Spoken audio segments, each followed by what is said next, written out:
رسول اللہ صلی اللہ علیہ وسلم نے کہا کہ جب کوئی شخص درود پڑھتا ہے مجھ پہ تو اللہ میری روح مجھے واپس لوٹا دیتے ہیں، میں سلام کا جواب دیتا ہوں، ابو داؤد کی جو روایت ہے۔ تو پھر تو ہر پل کوئی نہ کوئی مسلمان، کوئی نہ کوئی بندہ تو درود بھیجتا ہے 24 گھنٹوں میں، تو اس کا مطلب ہے کہ آپ کی روح آتی جاتی مطلب یہ ہے کہ مستقل وہیں رہتی ہے۔ یہ سوال بڑا سطحی سا ہے، بہت سطحی سا۔ آپ ایک بات ذہن میں رکھیے کہ اللہ نے جتنے بھی زمانے بنائے ہیں اور جتنے جہان بنائے ہیں سب کی کیفیتیں الگ ہیں۔ عالم ارواح میں آپ نے اور میں نے وعدہ کیا تھا، اللہ نے لیا تھا، قرآن خود کہتا ہے۔ تو اس وقت جسم نہیں بنا تھا، صرف روحوں سے وعدہ لیا گیا تھا۔ الست بربکم، کیا میں تمہارا رب نہیں ہوں؟ قالوا بلا، ساری روحوں نے جواب دیا تھا جی۔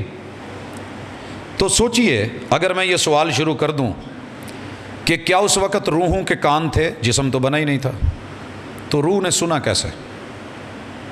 اللہ کو دیکھا کیسے؟ آنکھ تو تھی نہیں، منہ تو بنا نہیں تھا، زبان تھی نہیں، کٹ لگا نہیں تھا، تو وہ بولی کیسے؟ الذین یؤمنون بالغیب، یہاں جیسے غیب میں اللہ نے کہہ دیا مان لیں گے، کیفیت اللہ جانے۔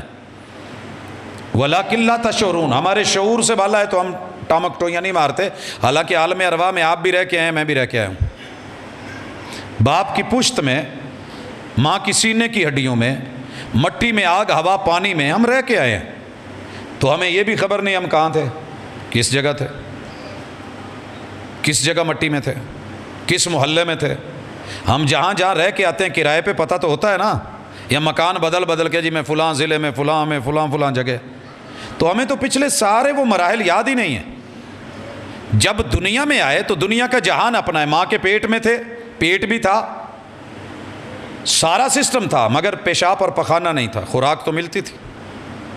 اس جہان میں آئے ہیں، یہ سیٹ اپ نہیں ہوگا۔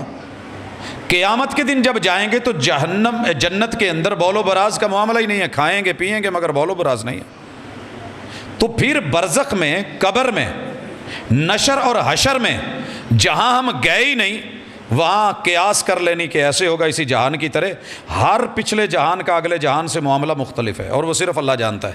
اسی لیے جب مردوں کا ذکر کیا، بتایا، اور فوت ہونے والوں کا کہا انبیاء کی جو ہستیاں ہیں، جو شہداء ہیں، انہیں مردہ نہ کہو، فوت ہو گئے ہیں، موت آ گئی ہے، روح جدا ہو گئی ہے، لیکن ان کا میرے پاس رہنا کیسا ہے؟ وَلَٰكِن لَا تَشْعُرُونَ، تمہارے شعور میں، حواس خمسہ میں آ ہی نہیں سکتا، لہٰذا اس میدان میں مت جائیں، وہ میرے پہ چھوڑ دیں۔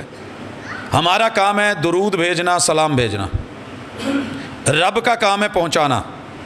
کیسے پہنچاتا ہے؟ روح کیسے آتی ہے، کب آتی ہے، سدا رہتی ہے، نہیں رہتی ہے، چل کے پوچھ لیں گے۔ یہ اتنا اہم میٹر نہیں تھا کہ اس پہ اتنا ایمان لائیں۔ الذین یؤمنون بالغیب۔